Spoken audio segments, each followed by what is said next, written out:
हटके में खुशामदीद। शाहज़ेब जिलानी, वसतुल्लाह ख़ान, ज़रार खोड़ो का सलाम कबूल कीजिए।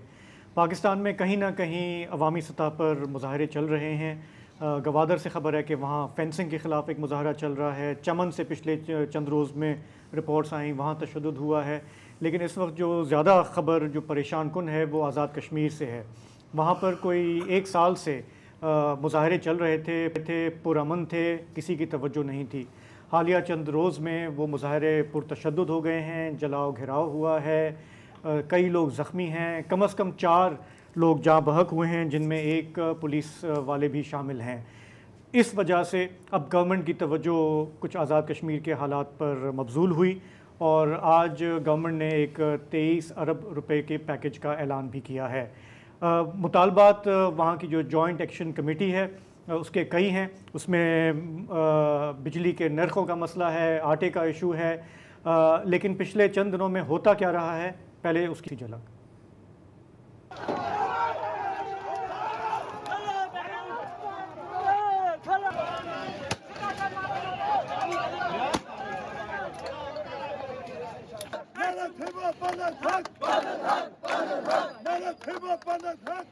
मई से मुसलसल एक एहतजाज चल रहा है। कबल अजी तकरीबन 10 माह हो गए हम रोडों पर खड़े हैं और हम ये मुतालबा कर रहे हैं कि जो हमारे मसाइल रियासत आज जम्मू कश्मीर के, उनके ऊपर हमारी जो अवाम है, जो यहाँ पे रहने वाले लोग हैं, उनका हक मलकियत तस्लीम किया जाए।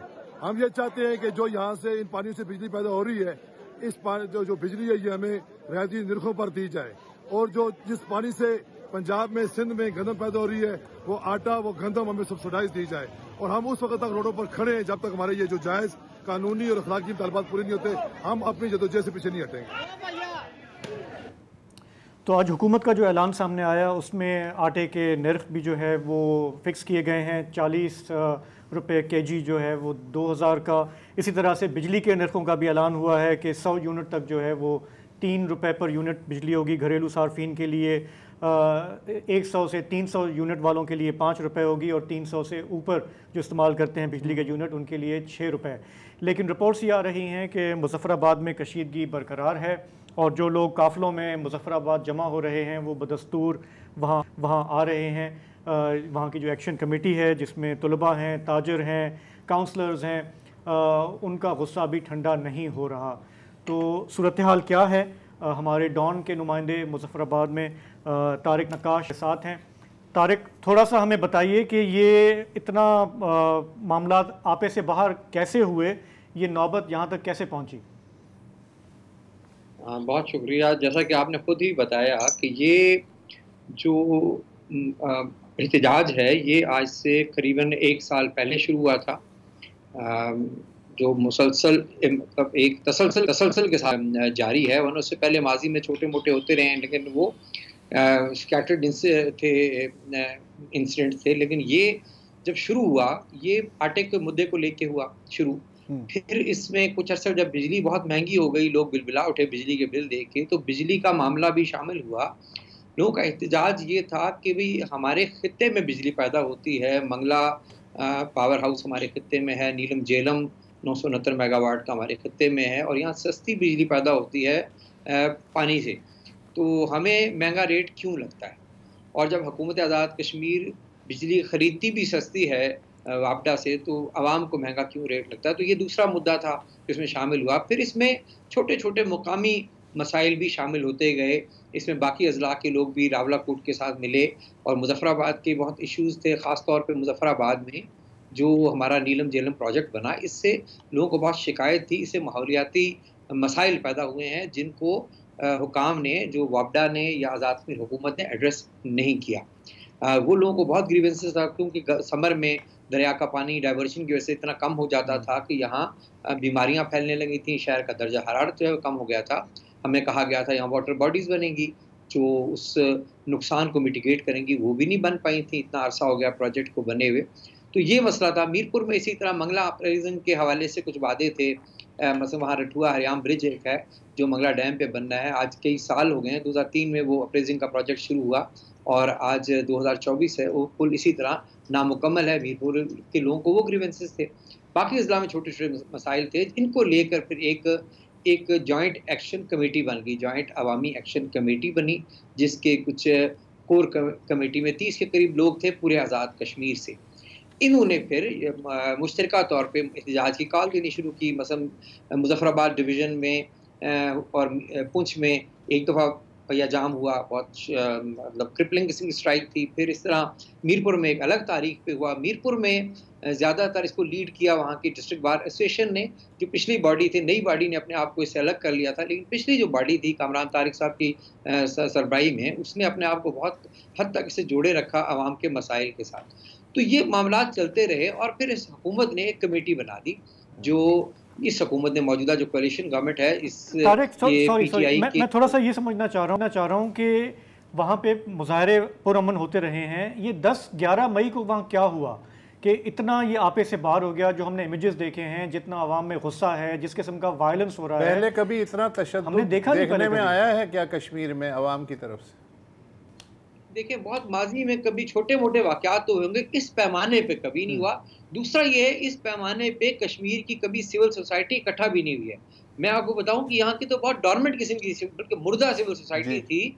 इस जो ये अब हम देखते हैं कि लोग इकट्ठे हुए अपने हकूक़ के लिए, अपने तशख़्ख़ुस के लिए। लोगों को बहुत से और अंडरलाइंग खौफ भी हैं अपने तशख़्ख़ुस के लिए, अपने वसाइल पे, अपने, जैसा कि अभी आपने क्लिप भी चलाया, एक साहब बता रहे थे, अपने वसाइल पे, अपने हक के लिए लोग इकट्ठे हुए। तो ये सिविल सोसाइटी इकट्ठी हुई और ये कॉल जो है ये आज नहीं उन्होंने दी थी, ओवरनाइट तो नहीं। इसके लिए उन्होंने बहुत पहले हुकूमत को वार्न किया था कि अगर आप ये नहीं करेंगे।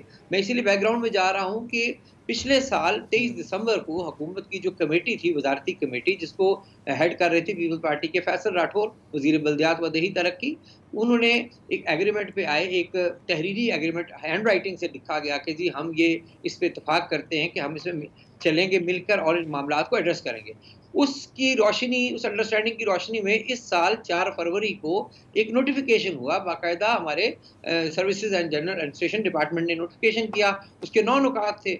उसमें बिजली तो नहीं था, लेकिन उसमें आटे का मामला था कि एक तजवीज़ थी कि टारगेटेड सब्सिडी होनी चाहिए, कि ताकि जो मुस्तहिक लोग हैं, जो बहुत गरीब हैं, पॉवर्टी लाइन से नीचे हैं, उनको डायरेक्ट उनके अकाउंट में BISP की तरफ से पैसे दे दिए जाएं।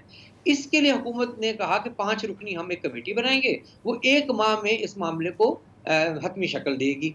लेकिन 5 यानी ये 4 फरवरी को हुआ, 4 मार्च, 4 अप्रैल, 4 मई, इस वक्त तक कोई पेशरफ्त हुकूमत नहीं कर सकी। हुकूमत का कहना ये है कि जी पाकिस्तान में जो है वो हुकूमत बदल गई, तो हमने वहाँ एक मिनिस्ट्रियल कमेटी बनवाई थी वज़ीर दिफा की सरबराही में, चूँकि चेंज ऑफ गवर्नमेंट हुई। लेकिन ये बात अपनी जगह बिल्कुल हकीकत है कि इस हुकूमत ने इस एहतजाज को बहुत ठंडे पेटों लिया। इनका ख्याल था कि यहाँ इतना कुछ बड़ा मसला नहीं होना है। तारिक, मैं जानना चाह रहा हूँ कि नॉन सीरियसनेस का अंदाज़ा इससे लगाएं कि 3 दिन पहले जबकि आग लग चुकी थी, हुकूमत की जो मुज़ाकराती टीम थी वो चीफ सेक्रेटरी, DIG और DC रावला कोर्ट पे मुश्तमिल थी। अब ये ब्यूरोक्रेसी कैसे पॉलिटिकल डिसीजन ले सकती है? पॉलिटिशियंस कहाँ थे? दूसरा, मुझे ये बताइए कि गवर्नर्स का कितना सीरियस इशू है कि 25 लाख की आबादी के लिए 16 रुकनी काबीना 40 रुकनी हो जाती है और 90% बजट जो है वो इस्लामाबाद से आता है। ये भी तो फ्रस्ट्रेशन का मुहर्रिक होगा या नहीं? कि ये बड़ी अच्छी बात आपने कही है। आपके तवस्सुत से, इस प्रोग्राम की तवस्सुत से मैं पाकिस्तान के और दुनिया भर में नाज़रीन को बताना चाहता हूँ कि हमारा रकबा है 13,297 मुरबा किलोमीटर। हमारी आबादी है, चले मान लीजिए जो हमने फिगर दिया है 4 मिलियन 40 लाख, या चलें 45 लाख कर लें, अगरचे इसमें से बहुत अच्छी तादाद जो है वो बैरून मुल्क होती है ज़्यादातर। लेकिन चलें मान लीजिए इस आबादी के लिए आप बताइए 1.25 लाख मुलाजिमीन की कोई जस्टिफिकेशन है? तो 1,09,10 हज़ार तो हैं हर सूरत में, जो खुद मिनिस्टर के जो है फिगर्स हैं, मिनिस्टर के दिए, सीनियर मिनिस्टर के। अच्छा, इस आबादी के लिए 36 वज़रा की फौज की कोई जस्टिफिकेशन है? 53 अरकान की असम्बली है, जिसमें 12 पाकिस्तान से आते हैं, 5 ख़वातीन हैं, 3 आपने इंग्लैंड से भी एक मेंबर बनाया हुआ है, जिसको आप सिर्फ टिकट और एयर टिकट देते हैं और उसको आप एजाजिया और तनख्वाह देते हैं, वो भी काबीना का हिस्सा बन जाता है। तो लोगों का ये भी गुस्सा था कि जो हमारे टैक्स पेयर्स की इनकम, जो कुछ हुकूमत आज़ाद की जमा करती है, वो इस अशराफिया की या मुलाजमीन की, जो आम मुलाजमीन हैं, उनकी तनख्वाहों में, उनकी मराद में चला जाता है। अवाम पे खर्च करने के लिए कुछ नहीं बचता। हमें मिलता है development budget, government of Pakistan देती है ब्लॉक प्रोविजन के तौर पे, वो पाकिस्तान की गवर्नमेंट देती है। 13वीं तरमीम के बाद जो हमारे वसाइल काउंसिल से हमारे पास आए, ये तय हुआ कि हुकूमत पाकिस्तान अब बजट का खसारा हमें नहीं देगी, हमने अपने वसाइल से अपने रेकरिंग बजट को पूरा करना है। अब जितने हम वसाइल जनरेट कर रहे हैं 13वीं तरमीम के बाद, जो कुछ हमारे पास आया काउंसिल के 20% की सूरत में, वो सब हमारे अखराजात पे जा रहा है, हमारे मुलाजमीन की तनख्वाहों पे, हमारी जो मुकन्ना की तनख्वाहों पे, हमारी अदलिया की तनख्वाहों पे। ये बहुत बड़ी, तो लोगों का एक बड़ा मुतालबा, तीसरा बड़ा मुतालबा यही था कि आप अशराफिया की मराद को कम करें। ये आज़ाद कश्मीर की वाहिद असम्बली है जो पेंशन भी लेती है। हर चीज़ हम पंजाब की पैरिटी पे करते हैं, ये हमने मकबूजा कश्मीर की पैरिटी कर ली। वो एक यहाँ साहब होते हैं, वो कहते हैं कि हम जहाँ सबज चरागाह देखते हैं आज़ाद कश्मीर वाले, वहाँ चले जाते हैं। बलूचिस्तान में ये मिल रहा है, वो भी हमें चाहिए। खैबर पख्तूनख्वा में अगर कुछ और चीज़ मिल रही है, वो भी हमें चाहिए। ये वाहिद इलाका है जहाँ एक बावर्ची भी ग्रेड 20 में पहुँच जाता है। ये पूरे पाकिस्तान में इसकी मिसाल नहीं, हालांकि वहाँ भी बहुत मिसाली माहौल नहीं है, लेकिन यहाँ बहुत ही ज़्यादा, जिसको सरफ नज़र करती नहीं है हमारी जो है इस्लामाबाद की हुकूमतें भी, वो कहते नहीं चले जैसे चल रहा है वैसे चलता रहे। तो ये जो अखराजात थे अवाम पे लगाने के लिए कोई नहीं। आपके पास अगर आप बचत करते, वही बचत आप दे सकते थे बिजली की के बिलात में, आप खुद रिलीफ दे सकते थे। अच्छा तारिक, सॉरी, अच्छा अब ये है कि ये आपने बिल्कुल हाईलाइट किया, गवर्नेंस के बहुत इश्यूज हैं वहाँ पे।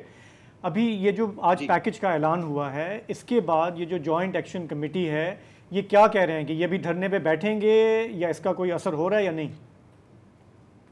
देखिए, हुकूमत अवस्था, कुछ लोगों से मेरी बात हुई, वो कह रहे हैं कि हमने जो नोटिफिकेशन है जॉइंट एक्शन कमेटी के जिम्मेदारान को से वेट करवाने के बाद जारी किया है, लेकिन जॉइंट एक्शन कमेटी के जो मुजफ्फराबाद से जो बहुत अहम रहनुमा हैं और मुजफ्फराबाद के वो 10,000 ताजरों के मुंतखब सदर भी हैं, उन्होंने कहा है कि हम चूँकि हुकूमत की वो बदएतमादी की फ़ज़ा बहुत ज़्यादा है, उन्होंने कहा हम हुकूमत की गैर जिम्मेदारी के चूँकि डसे हुए हैं, इसलिए हम इसको मानने के लिए तैयार नहीं है।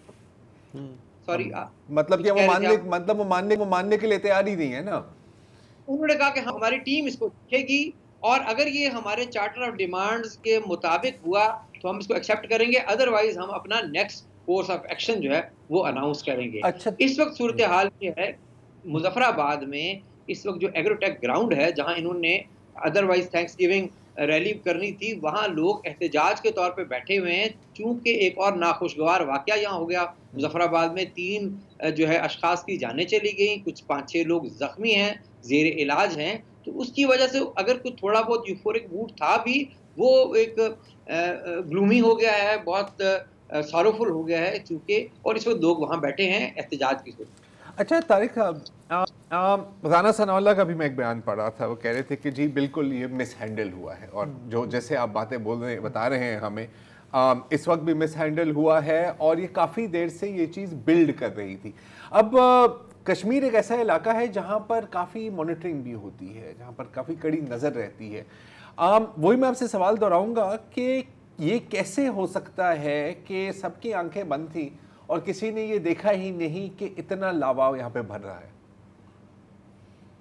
देखिए, मैं हूँ कि पॉलिटिकली भी मिस हैंडल हुआ है। इस वक्त जो चूं-चूं का मुरब्बा गवर्नमेंट है, यहाँ चूं-चूं का मुरब्बा गवर्नमेंट है, जिसमें पीपल्स पार्टी भी इंजॉय कर रही है, जिसमें मुस्लिम लीग नून भी इंजॉय कर रही है और जिसमें पीटीआई के रेनिगेट्स भी इंजॉय कर रहे हैं, लेकिन जिम्मेदारी कोई लेने पे तैयार नहीं है। और वज़ीर-ए-आज़म पे ये इल्ज़ाम है कि वो सोलो फ्लाइट करते हैं और वो अपने बाकी पार्टियों को ऑन बोर्ड नहीं करते। इस वक्त पॉलिटिकल पार्टीज ऑन रिकॉर्ड हैं ये कहते हुए कि पॉलिटिकल पार्टीज इररेलेवेंट हो गई हैं। ये एमएलएज की गवर्नमेंट है, यानी उन पार्टियों के अरकान असेंबली की गवर्नमेंट है, पार्टियां कहीं गवर्नमेंट में नहीं है।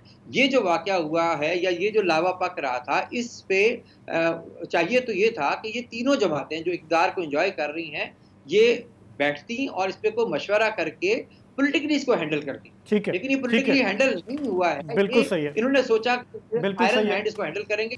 हमें एक ब्रेक की तरफ जाना है। तारिक, आपका बहुत बहुत शुक्रिया। सो एक पॉलिटिकल प्रोसेस जो है ना, जब वो सस्पेंड हो जाएगा, बिल्कुल, तो वैक्यूम होगा, वैक्यूम होगा तो फिर ये और होगा, फिर वही रोना जो पाकिस्तान के हर कोने में है। भाईजान, ये अशरफिया हमारा खून, वैक्यूम का चक्कर नहीं है। आज़ाद कश्मीर हमेशा से रिमोट कंट्रोल में ही चला है, लेकिन ये जो अभी जो सेटअप है ना, अब रिमोट कंट्रोल की वो थोड़ी सी ज़्यादा पावर, रिमोट कंट्रोल प्लस है इस वक्त जो सुनने में आ रहा है। हम इस मौजू पर मजीद बात करेंगे, एक ब्रेक लेते हैं, वापस आएंगे तो एक साबिक चीफ जस्टिस से बात करेंगे आज़ाद कश्मीर के।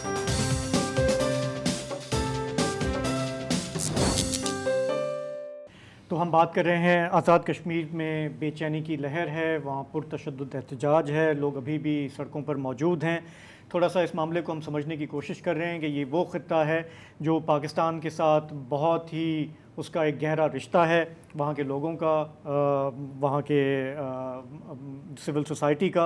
लेकिन अब सिचुएशन क्यों इतनी आपे से बाहर हुई है, थोड़ा इसको समझते हैं। हमें प्रोग्राम में ज्वाइन कर रहे हैं मुजफ्फराबाद से साबिक चीफ जस्टिस हाई कोर्ट और सुप्रीम कोर्ट के जज जस्टिस रिटायर्ड सैयद मंजूर हुसैन गिलानी साहब। आप थिंक टैंक में भी अपना टाइम लगा रहे हैं, कई किताबों के मुसन्निफ भी हैं। गिलानी साहब, ज़रा ये बताइएगा कि आपका इतना बड़ा तजुर्बा है, आप कैसे देख रहे हैं इन हालात को? ये आर्जी है मामला, ये इंतज़ामी है, या ये सियासी और मुआशी है? Thank you very much. ये बड़ा अनफॉर्चुनेट है जी जो कुछ हो रहा है अब। तो ऐसा तो कभी आज़ाद कश्मीर में कभी हुआ नहीं और ना कभी किसी ने सोचा ऐसा करने का। ये बड़े अरसे से ये बातें मतलब इकट्ठी हो गई। अब यहाँ आके नुक्ता यहाँ बन गया है, यहाँ हो गया है। ये जो हमारा डैम बने, मसला मंगला डैम बना है, उसकी रॉयल्टी का मसला काफ़ी अर्से से चला रहा है और आज तक भी वो कोई प्रॉपर तरीके से हल नहीं हुआ। उसके बाद एक डैम बना किशनगंगा रिवर पे जो नीचे डाउन स्ट्रीम में जो था नीलम हाइड्रो प्रोजेक्ट करना। उसके बाद ये हाइड्रो प्रोजेक्ट एक दूसरा बन रहा है। इनके अभी तक का कोई एग्रीमेंट भी गवर्नमेंट ऑफ पाकिस्तान के साथ नहीं हुए। अलमिया ये है कि आज़ाद कश्मीर का पाकिस्तान के साथ कोई कॉन्स्टिट्यूशनल रिलेशनशिप नहीं है। पाकिस्तान के कॉन्स्टिट्यूशन के तहत आज़ाद कश्मीर को कोई मकाम नहीं है और उस मकाम के न होने की वजह से उसके फोन लाइन हमारा जवाब नहीं दे रही गिलानी साहब। आपको फोन पे हम ले रहे हैं जब तक आपको फोन डायल करें। अच्छा, एक चीज़ जो है, जो अब किसी भी आप इशू को उठा लो, ठीक है, आप ग्वादर से लेके कश्मीर तक किसी भी इशू को उठा लो, पता है कि एक चीज़ होती है बार बार आपको सुनने को मिलती है, यार ये बड़े पुराने मसले कभी रिजॉल्व नहीं हुए। आप देख लो पारा चिनार में एक जमीन का मसला था ना, जहां से ये एक लिहाज से वहां से शुरू हुआ है। कभी यार किसी ने रिजॉल्व, मतलब एक थोड़ी सी झरीट आपको पड़ती है, जब तक वो इन्फेक्ट ना हो, उसमें गैंग्रीन ना हो और आपको खुदा ना खास्ता अपना हाथ ना काटना पड़े, उस वक्त तक कोई एक्शन नहीं लेता। तो गिलानी साहब, आप लाइन पर वापस आ चुके हैं। आप थोड़ा सा हमें बता रहे थे कि इसकी रूट्स क्या हैं, इस बेचैनी की। बेचैनी के रूट तो इसमें बहुत सारे लोग हैं, बहुत सारे। एक ये बात है कि मैं इस हिसाब से गुजारिश कर रहा था कि आज़ाद कश्मीर का पाकिस्तान के कॉन्स्टिट्यूशन सेटअप में कोई रोल नहीं है। उस रोल न होने की वजह से हम एब्सेंट होते हैं हर मेकिंग में, डिसीजन मेकिंग में, इम्प्लीमेंटेशन में, जो बाकी प्रोविंसेस के इंक्लूडिंग आज़ाद कश्मीर पाकिस्तान के लिए बनाए जाते हैं और इम्प्लीमेंट किए जाते हैं, तो we feel deprived of that thing. मिसाल के तौर पर अब हाइड्रो की बात है, इसमें मंगला डैम के वक्त से इस वक्त तक हमारे तनाज़े पाकिस्तान के साथ मंगला डैम की रॉयल्टी का मामला होता था या नेट हाइड्रो प्रॉफिट का मामला होता था। बड़ा कॉन्स्टिट्यूशन पाकिस्तान का बड़ा क्लियर है कि जो आपने पहले एग्रीमेंट उसके साथ करना है, उसको एतमाद देना, उस प्रोविंस को जिस प्रोविंस में आपने बनाना है, उसके बाद फिर आपने उस प्रोविंस का फिर इख्तियार है, ट्रांसमिशन बिछाएंगा और फिर जो अब उसका नेट हाइड्रो प्रॉफिट होगा वो उसको दिया जाएगा। तो वो जिस वक्त ये बनाने में आते हैं डैम वगैरह, उस वक्त तो इनको सब चीज़ें भली लगती हैं, कहते नहीं जी हम ये हैं वो हैं सारी। लेकिन जब बन जाता है और ये चीज़ें देने की बारी आती है, उसको कहते हैं नहीं जी आप चूँकि पाकिस्तान के आइन के तहत हमारी डेफिनेशन पे फॉल नहीं करते हैं, प्रोविंस की डेफिनेशन पे फॉल नहीं करते हैं, इसलिए आपको ये मिल नहीं मिल सकता है। भाई जिस वक्त आपने बनाया उस वक्त तो आपको बिल्कुल जायज़ लगता था सारा कुछ, लेकिन जिस वक्त आपको शेयर करने की बारी आ गई है उस वक्त आप कहते हैं नहीं बच्चे फॉल नहीं करते। बड़ी बड़ी अजीब जैसी बात है। अब उसका उनकी डिवाइस ये निकाली हुई है कि भाई उन्होंने एक 1951 में, उसके बाद उसको रीएट्रेट किया 87 में, एक कैबिनेट डिवीजन एक नोटिफिकेशन डाला। वो भी मेरे ख्याल में आपने एक डिवाइस पैदा की गई उन्होंने कि Azad Kashmir although it is not a part of Pakistan but it should be treated like provinces of Pakistan.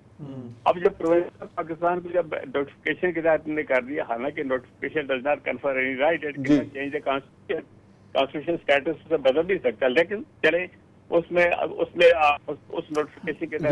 Gilani साहब माजरत के साथ हमें यहाँ पर एक छोटा सा वक्त है and will be right back. मैं आपसे ये जानना चाह रहा हूँ कि क्या कॉन्स्टिट्यूशनल रिलेशनशिप होनी चाहिए आपके नज़र में आफ्टर द ब्रेक।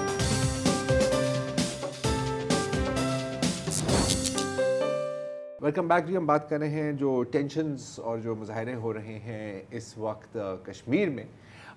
जिलानी साहब, आप बात कर रहे थे कि एक कॉन्स्टिट्यूशनल रिलेशनशिप नहीं है, और बड़ा आपने सही बताया कि जब डैम बनाने होते हैं तो फिर तो हर किस्म के वादे किए जाते हैं, लेकिन फिर जब शेयरिंग की बात आती है तो कहते हैं कि जी ये तो कागज़ पर लिखा ही नहीं हुआ कि हमारी क्या किस किस्म का हमारा ताल्लुक है। नायला कियानी अगर माउंट एवरेस्ट सर कर ले तो हमारे पूरे पाकिस्तान की हीरो है, हमारे महकमा सियाहत केटू बेचते हैं पूरी दुनिया में, लेकिन जब वो कहते हैं आईनी हुकूक तो वो कहते हैं जनाब आप मुतनाज़ा इलाका है। जी अच्छा, तो जानी साहब जो अब कॉन्स्टिट्यूशनल रिलेशनशिप की आपकी नज़र में किस किस्म की कॉन्स्टिट्यूशनल रिलेशनशिप होनी चाहिए? ये गुजारिश कर रहा था कि इन्होंने एक नोटिफिकेशन 71 में जारी किया गया है जिसमें लिखा है कि it shall be treated like any other province of Pakistan. उसकी गार्ड में ये आजाद कश्मीर को बिल्कुल प्रोविंस के तौर पे चला रहे। जैसा सेटअप सारे प्रोविंसेस में ऐसा सेटअप यहाँ है। जो 4th शेड्यूल है पाकिस्तान की कॉन्स्टिट्यूशन का जो फेडरलिस्ट को डील करता है वो सारे सब्जेक्ट गवर्नमेंट ऑफ पाकिस्तान के पास है। वो लेजिस्लेटिव पावर भी उनके पास है, एग्जीक्यूटिव पावर भी उनके पास है, उसके बाद पॉलिसी डिसीजन मेकिंग की पावर उन्हीं के पास है। यही मामला सारे प्रोविंसेस के लिए उन्होंने बाकी प्रोविंसेस में अप्लाई करते हैं, लेकिन आज़ाद कश्मीर के हवाले से सारे लेजिस्लेटिव पावर एग्जीक्यूटिव उनके पास होने के बावजूद भी हमें वो प्रिविलेज नहीं दी गई है, वो पावर नहीं दिया गया कि we should become a member of the parliament and thereby become the member of different committees जो पॉलिसी मेकिंग में है। मतलब इकोनॉमिक काउंसिल है, फाइनेंस कमीशन है, पार्लियामेंट्री कमेटीज हैं, बहुत सारी चीजें हैं। अगर आपने हमें प्रोविंस के तौर पर चलाना है तो प्रोविंशियल राइट्स भी दे दें। सिर्फ प्रोविंशियल ऑब्लिगेशन की वजह से हम प्रोविंस तो नहीं बन गए ना। आप प्रोविंशियल ऑब्लिगेशन हम पे इम्पोज करने के बाद कहते हैं नहीं जी आप ये डिस्प्यूटेड एरिया है, हम आपको यहाँ नुमाइंदगी इसलिए नहीं दे सकते कि कश्मीर का मसला मुतासर हो जाएगा। तो कश्मीर का मसला मुझे समझ नहीं आती कैसे मुतासर होगा। वो भी पावर आपके पास है। आपने आज़ाद कश्मीर का जो हमें कॉन्स्टिट्यूशन दिया हुआ है उस कॉन्स्टिट्यूशन में जो पावर आपने अपने पास रखने थे वो अपने पास रख लिए हैं, जिनमें से एक पावर ये दिया है कि all the matters related to the UNCIT resolution shall be the exclusive privilege of the government of Pakistan. जब ये आप ही की प्रिविलेज है और आप ही ने मसले को हल करवाना है तो हमारा उसमें क्या कसूर है कि मसला हल नहीं हो रहा है। आप हमें जिस तरीके से एक प्रोविंस के तौर पे चलाते हैं तो प्रोविंशियल ऑब्लिगेशन के साथ प्रोविंशियल राइट्स भी दे दें, इससे कश्मीर का मसला कोई मुतासर नहीं होता। ये राइट्स की बात है, ये कश्मीर के रेजोल्यूशन की बात नहीं है। जब तक हम आपके पास हैं तब तक हमें ये राइट्स दे दें आप। जब हम उदाहरण खासा कोई अलग अदरवाइज फैसला हो जाता है कि वो की रिव्यू होकर बदल सकता है, कोई और अरेंजमेंट हो जाती है, वो अरेंजमेंट हो जाएगी। मेरे कहने का मतलब है कि अगर इस नोटिफिकेशन के तहत हम प्रोविंस के तौर पर चलाया जा रहा है हमें, तो यही अरेंजमेंट पाकिस्तान की कॉन्स्टिट्यूशन में रखते ना। पाकिस्तान की कॉन्स्टिट्यूशन जब रखेंगे तो हमारा मैकेनिज्म पैदा हो जाएगा जिस तरह बाकी प्रोविंसेस को अच्छा ये कॉन्स्टिट्यूशनल एनोमलीज तो जाहिर है कि बड़ी ऑब्वियस हैं। मुझे ये भी आज तक समझ में नहीं आया कि जैसे ही इस्लामाबाद में हुकूमत बनती है अचानक से मुज़फ्फर में भी कोई अजीब से हालात हो जाते हैं, वहाँ भी किसी ना किसी बहाने हुकूमत बदल जाती है। पिछले साल हाँ नहीं हर साल ये रिवायत है, बीच बीच में ऐसा कम हुआ लेकिन हर बार ऐसा होता है। ऐसा कभी नहीं हुआ। अच्छा ऐसा कभी नहीं हुआ नहीं, कभी नहीं हुआ। सर ये बात सही नहीं है कि आज़ाद कश्मीर में जो हुकूमत बनती है वो वफाक जो चाहता है वही हुकूमत बनती है? ये बात भी मतलब आई वोंट से कि दिस इज ऑल करेक्ट। बात ये होती है कि आप पाकिस्तान में जो भी गवर्नमेंट बनती है ऑटोमेटिकली आज़ाद कश्मीर का लोगों का रुझान उसका से बन जाता है, क्योंकि हमारी की फेयर नहीं है पाकिस्तान के अफेयर्स में कि पाकिस्तान की जो पोलिटिकल पार्टी जहाँ ऑपरेट करती है उनके जरिए हम वहाँ अपनी फेयर बना देते हैं।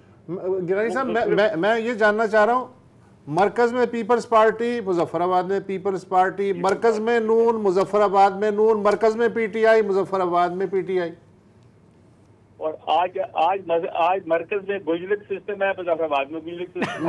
बिल्कुल ऐसा ही है। तो मेरा इशारा इस जानिब था जी कि ये अच्छा। दूसरा ये है कि ये जो देखें बज़ाहिर तो ये आटे चीनी का बिजली का मसला लग रहा है, लेकिन मुझे लग रहा है कोर इशू जो है ना वो है पुअर गवर्नेंस, यानी हलफ वो मुजफ्फराबाद में उठाते हैं लेकिन रहते इस्लामाबाद में हैं। रहते इस्लामाबाद में कोई शक की बात नहीं, इसलिए कि इनके काम का जो इस्लामाबाद के साथ वाबस्ता है ना जी, ये अपने असर रसूख से काम करवाते हैं। As a matter of power, as a matter of right इनको कोई काम नहीं होता है, कॉन्स्टिट्यूशनल राइट के तहत इनको कोई काम नहीं होता है। कभी फाइनेंस सेक्रेटरी के तरले करते हैं, कभी फाइनेंस मिनिस्टर की करते हैं, कभी प्लानिंग मिनिस्टर की करते हैं, कभी किसकी करते हैं। ये वहां ना करे तो हमें एक पैसा नहीं मिलेगा। हाँ, ये अब यहाँ यही सवाल था कि ये जो मतलब जाहिर है कि जैसे ये भी बात कि आपका रुझान भी वही हो जाता है ना, क्योंकि काम आपने वफाक से ही करवाना है, तो काम वफाक से करवाने जी। अब यहाँ आप बाकी प्रोविंसेस को देखें, उनके नुमाइंदे वहाँ मरकज में बैठे हुए, पार्लियामेंट के बैठे हुए, कोई मिनिस्टर हैं, कोई पार्लियामेंट्री कमेटी के मेंबर हैं, कोई उसके चेयरमैन हैं, वो तो अपने काम चलाने से करवा लेते हैं। हम प्रोविंस के तौर पर ट्रीट किए जा सकते हैं, लेकिन आप करते हैं, लेकिन हमें कोई गाछ नहीं डालता है। और जब तक हमारा जाती असर रसूख न बन जाए, in spite of being the prime minister और प्रेसिडेंट ऑफ इंडिया के, जब तक जाती असर रसूख नहीं होगा, बिल्कुल कोई काम नहीं होता है। मतलब I know personally, I have been in the judiciary for 20 long years. मुझे पता है कि कैसे किस तरीके से काम हो रहे हैं पाकिस्तान में हमारे साथ। मतलब यह पाकिस्तान, इसके बावजूद ही आजाद कश्मीर के लोग देर वेडेड पाकिस्तान, कुछ खर्चे हुए, इनके पास India is no option at all. हाँ, इंडिपेंडेंट कश्मीर एक ऑप्शन जरूर है, जरूर डिस्कस किया जाता है, लेकिन दैट इज वेरी लीस्ट। वो मतलब, लेकिन अब ये जो आटे वाला मसला आ गया, बड़ा छोटी सी बात थी, ये रॉयल्टी वाला मसला आ गया, ये अपने बिजली के सप्लाई करने वाला मसला आ गया, हाइड्रो नेट प्रॉफिट देने का मसला आ गया। वो अगर नहीं देते हैं तो हमारे 350 मेगावाट हमारी सारी बिजली का खर्चा है, जबकि यहाँ तकरीबन 4000 मेगावाट यहाँ से पैदा होकर जाती है। तो आपको क्या तकलीफ होती है 300-350 मेगावाट हमें देने? अब इसके लिए पिछले जब से मंगला डैम बना है तब से झगड़ा चल रहा है, आज तक नहीं। और आप आउटबर्स्ट हो गया आज आउटबर्स्ट। गिलानी साहब सॉरी, हमें एक ब्रेक की तरफ जाना है, वापस आएंगे आपसे, फिर गुफ्तगू दोबारा जारी रखना है।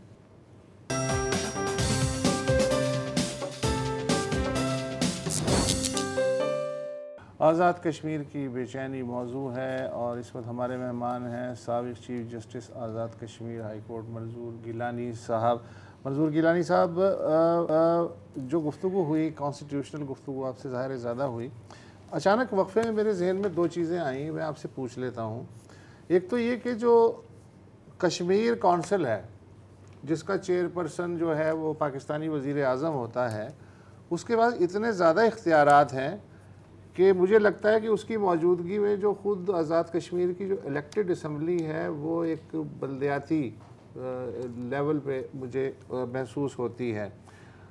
अगर ये जो कौंसिल का चेयरमैन है ये कश्मीर का वज़ीर आज़म हो इलेक्टेड, तो इसके बारे में क्या ख्याल है? दूसरी ये है कि जो लोकल जमातें हैं जो कश्मीर की अपनी यहाँ उससे उठ सकती हैं, उसकी बजाय हम ये देखते हैं कि हर बार वहाँ मुस्लिम लीग नून की हुकूमत बन रही है या PTI की हुकूमत बन रही है या पीपल्स पार्टी की मखलूत हुकूमत बन रही है, इस तरह का कोई अरेंजमेंट हो जाता है।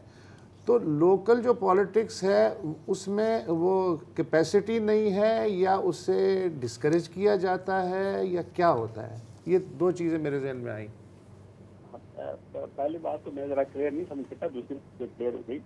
बात यह है कि ये कश्मीर कौंसिल का जो चेयरमैन है वो प्राइम मिनिस्टर पाकिस्तान है, जी। अब उसके पास लेजिस्लेटिव पावर भी उसके पास है। You be wonderful to know this thing कि लेजिस्लेटिव पावर भी उसके पास है, गवर्नमेंट ऑफ पाकिस्तान के पास है, that means the prime minister of Pakistan. और एग्जीक्यूटिव पावर भी उसी के पास है, और गवर्नमेंट पावर उसके लेजिस्लेटिव पावर वो सारे उसके पास हैं। जो फेडरल लिस्ट में जो चीजें हैं पाकिस्तान की कॉन्स्टिट्यूशन में, जो आज़ाद कश्मीर शेड्यूल 3 कहते हैं, उसके सारे पावर उसके पास है, और उसकी एग्जीक्यूटिव अथॉरिटी उसके पास है। तो ये इतना पावरफुल आदमी है उस हवाले से।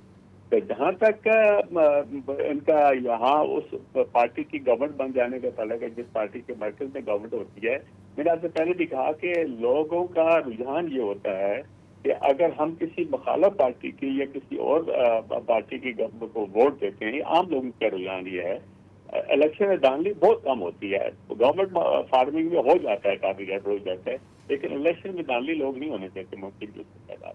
तो लोग वोट उस आदमी को करते हैं या उस पार्टी को करते हैं जो मरकज में पार्टी होती है, कि लोगों के कामकाज पढ़ते हैं और लोगों के कामकाज मरकज के साथ पढ़ते हैं। वो कहते हैं इनके साथ कौन कौन कंसल्टेशन लेता है, तो लोग उसी पार्टी को वोट करते हैं।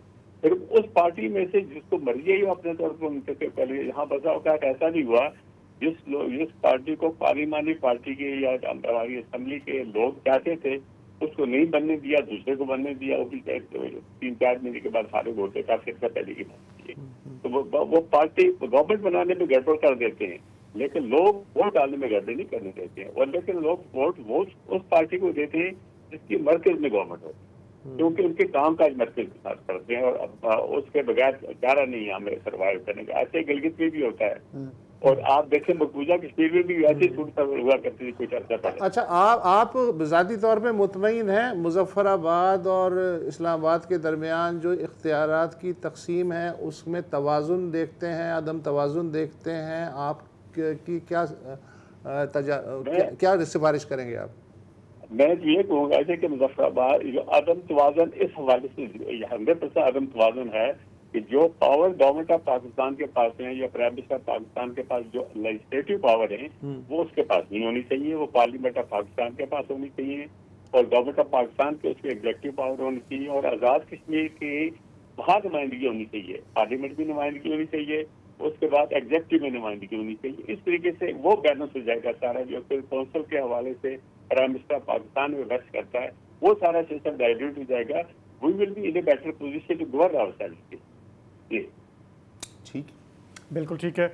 गिलानी साहब आपका बहुत बहुत शुक्रिया, आपने प्रोग्राम पे आज ज्वाइन किया हमें। नज़र ये आ रहा है कि ये चलेगा अभी कुछ दिन, ये इतना जल्दी से डिफ्यूज़ नहीं होगा। हालांकि गवर्नमेंट की ख्वाहिश भी ये होगी और वैसे भी कि जितना तशद्दुद हुआ है कि वो अब सॉर्ट आउट हो जाए, लेकिन जितने डीप इश्यूज़ हैं, हमने तारिक से भी सुना, गिलानी साहब से भी हमने सुना, तो it may not happen so quickly. आधा काम मुझे लगता है कि डॉक्टरी का होता है, मतलब कि देखें एक बीमारी को आप फैलने से पहले ही रोक लेना, क्या कहते हैं ना, prevention is better than cure. इससे पहले कि वो इस हद तक पहुंच जाए कि बंदे को अस्पताल जाना पड़े या पुराना खास यार फिर उस्तादी तो ना हुई यार, मुझे पता है आप यही कहने वाले थे, लेकिन देखें होना तो यही चाहिए ना यार, सिम्टम्स को पहले आइडेंटिफाई कर लो ताकि वो वहाँ तक फैल ना। प्रोड्यूसर कह रहे हैं प्रोग्राम वाइंड अप करें, मैं एक शेर पे वाइंड अप करेंगे। ये जमाल एहसानी मरहूम हमारे दोस्त हैं, उनका शेर है कि एक आदमी की रिहाई से भी तो मुमकिन था जो शहर भर की गिरफ्तारियों के बाद हुआ। इजाज़त दीजिए, खुदा हाफिज़।